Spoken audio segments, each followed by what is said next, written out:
Albert Einstein once said, everybody's a genius. But if you judge a fish by its ability to climb a tree, it will live its whole life believing that it is stupid. Ladies and gentlemen of the jury, today on trial we have modern day schooling. Glad you could come. Not only does he make fish climb trees, but also makes them climb down and do a 10-mile run. Tell me, school, are you proud of the things you've done? Turning millions of people into robots, do you find that fun? Do you realize how many kids relate to that fish? Swimming upstream in class, never finding their gifts, thinking they are stupid, believing they are useless? Well, the time has come, no more excuses. I call school to the stand and accuse him of killing creativity, individuality, and being intellectually abusive. He's an ancient institution that has outlived his usage. So, Your Honor, this concludes my opening statement, and if I may present the evidence of my case, I will prove it. Proceed. Exhibit A. Here's a modern day phone. Recognize it? Here's a phone from 150 years ago. Big difference, right? Stay with me. Here's a car from today. And here's a car from 150 years ago. Big difference, right? Well, get this. Here's a classroom of today. And here's a class we used 150 years ago. Now ain't that a shame? In literally more than a century, nothing has changed. Yet you claim to prepare students for the future? But with evidence like that, I must ask, do you prepare students for the future or the past? I did a background check on you and let the record show that you were made to train people to work in factories, which explains why you put students in straight rows, nice and neat, tell them sit still, raise your hand if you want to speak, give them a short break to eat, and for 8 hours a day tell them what to think. Oh, and make them compete to get an A letter which determines product quality, hence grade A of meat.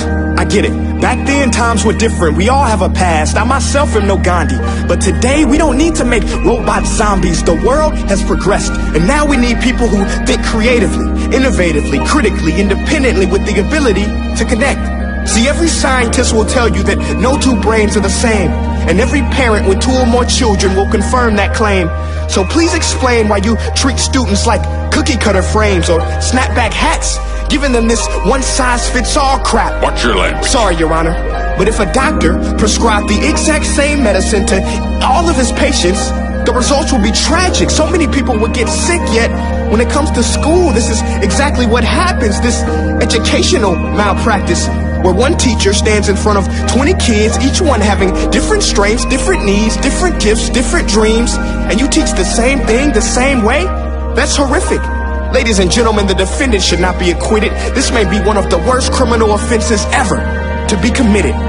And let's mention the way you treat your employees. Objection. Overruled. I want to hear this. It's a shame.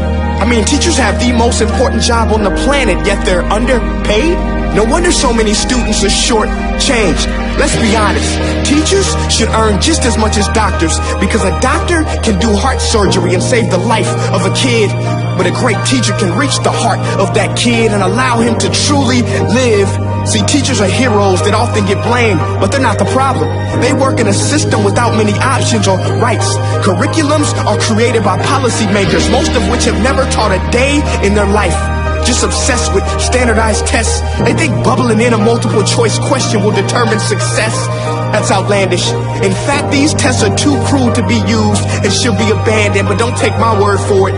Take Frederick J. Kelly, the man who invented standardized testing, who said, and I quote, "These tests are too cruel to be used and should be abandoned." Ladies and gentlemen of the jury, if we continue down this road, the results will be lethal. I don't have much faith in school, but I do have faith in people. And if we can customize healthcare, cars, and Facebook pages, then it is our duty to do the same for education, to upgrade and change and do away with school spirit, because that's useless. Unless we're working to bring the spirit out of each and every student, that should be our task. No more Common Core. Instead, let's reach the core of every heart in every class. Sure, math is important, but no more than art or dance. Let's give every gift an equal chance. I know this sounds like a dream, but countries like Finland are doing impressive things. They have shorter school days.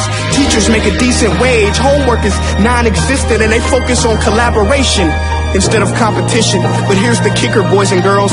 Their educational system outperforms every other country in the world. Other places like Singapore are succeeding rapidly. Schools like Montessori, programs like Khan Academy, there is no single solution. But let's get moving, because while students may be 20% of our population, they are 100% of our future. So let's attend to their dreams, and there's no telling what we can achieve. This is a world in which I believe, a world where fish are no longer forced to climb trees. I rest my case.